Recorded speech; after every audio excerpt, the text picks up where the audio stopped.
Do you believe a single coat of red paint could save a family or curse them forever? One bold stroke on a door has changed destinies overnight. From crushing debts erased to businesses booming, even tragedies avoided, countless families risked everything on this ritual. But here's what most people never realize. The truth is far darker. Today, I'll reveal the hidden mystery. Why from ancient China to modern America, millions chose the red door, believing it promised fortune or invited disaster. Picture this: a quiet street, rows of plain houses. Then suddenly, one door blazes red, glowing like burning embers. Some say stepping through it means prosperity. Others whisper it's a dangerous threshold, a curse disguised as welcome. Centuries ago, a powerful Chinese dynasty painted its palace gates red. Within one generation, the empire collapsed, its wealth gone, its lineage broken.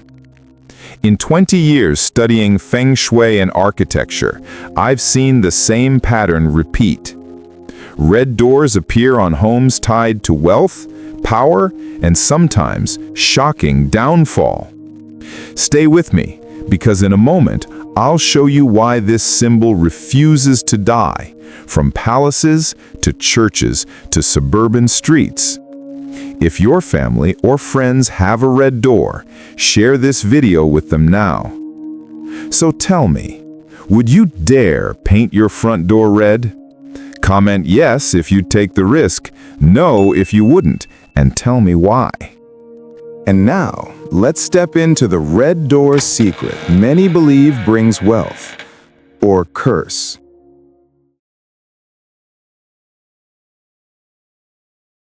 Point 1. The red door as a secret signal of safety and power.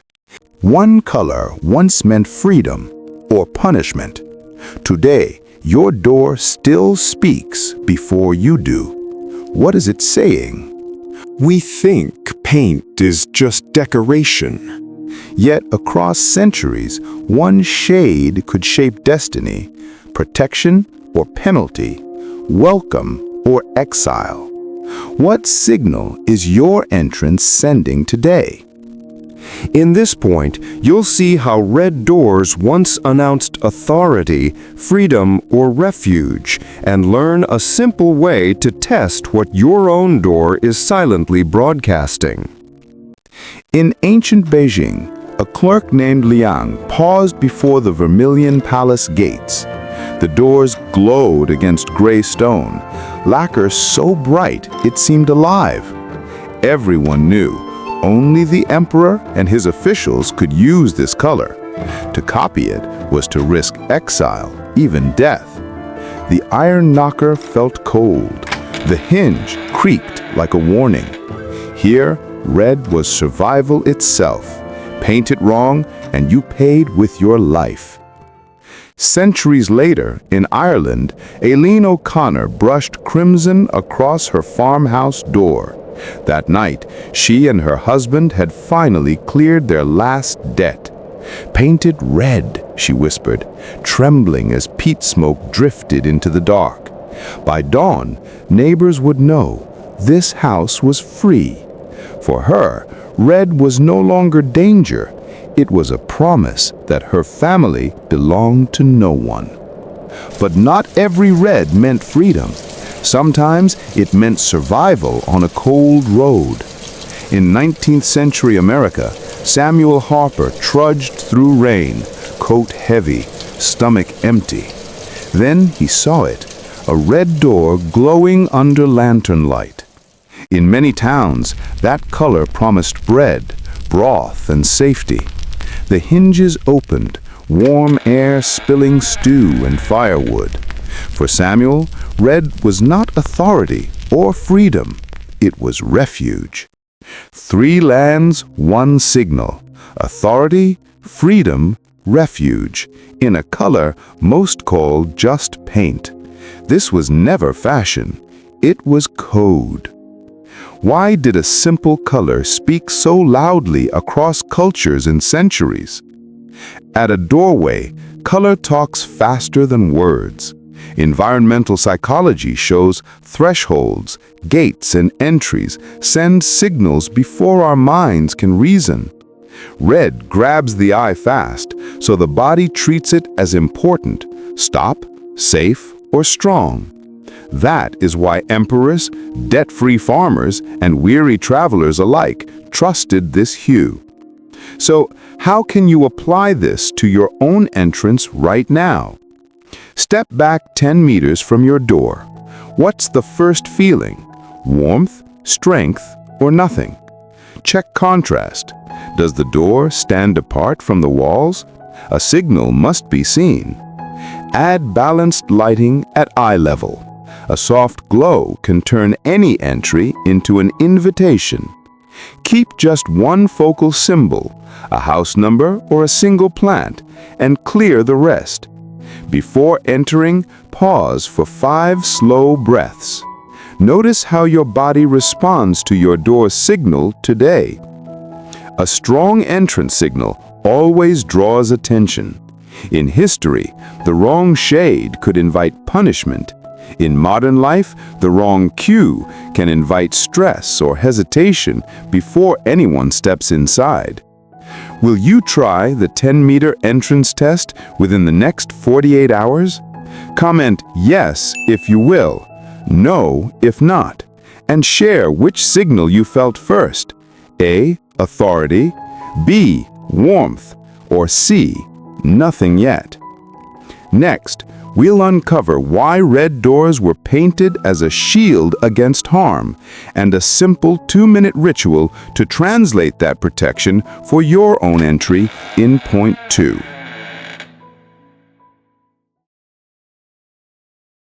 Point 2.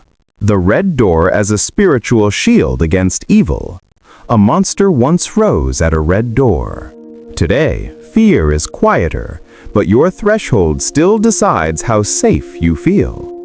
We admire bold red doors in modern suburbs, yet for countless families across centuries, that color was not style, but survival, a shield they prayed would hold through the night.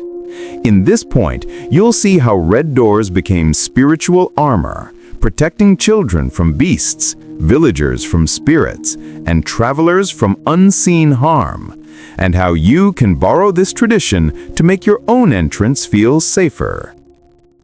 In ancient China, families whispered of the Nian, a beast with smoke on its breath and a roar that shook huts. On New Year's Eve, a boy crouched behind his family's red-painted door as firecrackers cracked outside.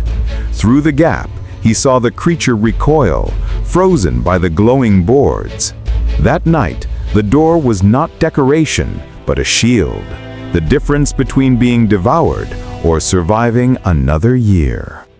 Centuries later in Scotland, Moira pulled her cloak tight as rain pelted down. Fear of wandering spirits pressed heavy. Ahead she saw the church.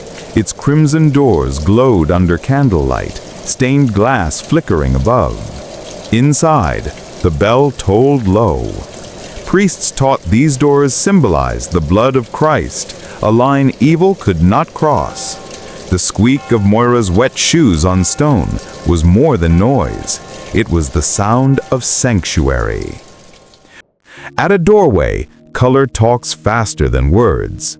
Think of it as a barrier cue, a visual line your body treats as safe inside, risky outside.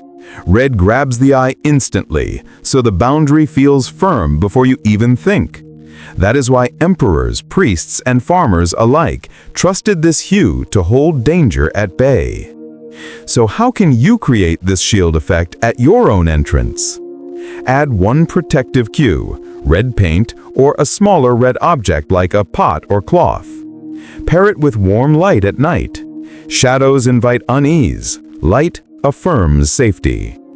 Use a threshold ritual. Touch the door before locking up and breathe once with intention. Safe inside, calm inside. Clear clutter near the door. Confusion weakens the signal. Clarity strengthens it. Quiet the sound of the door. Fix a rattle or soften a slam, so closing it feels protective, not jarring. A shield only works if it's cared for. A door that looks strong deters both fear and unwelcome attention. Neglect can send the opposite message. Will you add one protective cue in the next 48 hours? Comment yes if you will, no if not, and share which you'll choose. A. Red paint, B. Red object, C. Warm light, or D. Simple ritual. Next, we'll map red to the fire element in Feng Shui and run a quick 2-minute color light test to see how your entry sparks or dims the energy of your home.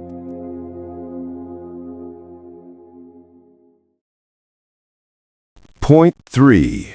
When the red door becomes fire in Feng Shui. A red door can promise fortune or ignite conflict. What about the one you walk through every day? In Feng Shui, the front door is called the mouth of Qi, the place where life energy flows in. Red here is not decoration, it is fire itself, radiant, powerful, consuming. Fire brings energy and recognition only when it is in harmony. When misaligned, it scorches everything it touches. South belongs to fire. A crimson threshold here is flame meeting sunlight, perfect for those seeking reputation or visibility. But face that same red door north, where water rules and the clash is fierce. Families often describe endless arguments, sleepless nights, or a sense the house itself is restless. West, ruled by metal, weakens fire too, like a blade dimming a flame, leaving homes feeling drained. The Rodriguez family in California learned this the hard way. They loved their glossy scarlet door at first, but soon contracts collapsed, appliances failed one by one, and each night their arguments grew louder. It feels like the house is angry, the wife told me, her hands trembling as she pointed to the door. When I placed my compass, the entry faced due north, fire against water. No wonder the tension felt unbearable. I advised them to repaint in deep blue, add 2 lanterns for balance, and clear the entry path. Weeks later, they called, "It feels like the house is breathing again." Their business slowly revived, their nights grew quiet. This is the paradox. A red door can crown you with fame or consume your peace. It is not a lucky charm. It is a test of alignment and awareness. So let me ask you, if your front door is red, have you felt it sparks energy or sparks tension? Comment yes if it energizes, no if it drains you, and share whether your door faces south, north, or west. Next, we'll explore a modern dimension, how red doors shape psychology and even real estate value, because today, this color is not only energy, it is marketing. Point 4. The psychological and real estate effect.